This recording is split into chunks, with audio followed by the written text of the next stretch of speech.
When we talk about being poor in spirit, we're diving into one of the most profound teachings from the Bible, specifically from the Beatitudes in the Gospel of Matthew. This phrase, poor in spirit, might sound a bit confusing at first. It doesn't mean lacking in material wealth or being financially poor. Instead, it speaks to a deep sense of humility and recognition of our spiritual neediness. To be poor in spirit is to acknowledge that we are not self-sufficient. It's about understanding our limitations and our dependence on something greater than ourselves.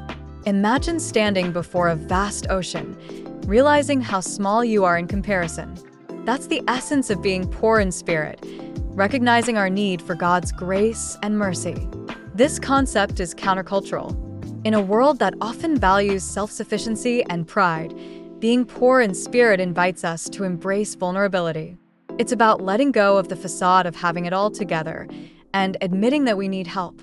This humility opens the door to a deeper relationship with God. When we're honest about our shortcomings, we create space for His strength to fill us. In the Beatitudes, Jesus tells us that those who are poor in spirit are blessed. Why? Because they're the ones who will inherit the kingdom of heaven. This promise is radical. It flips our understanding of success and happiness on its head. Instead of striving for power or prestige, we're invited to find fulfillment in humility and reliance on God. So, being poor in spirit isn't a weakness, it's a strength.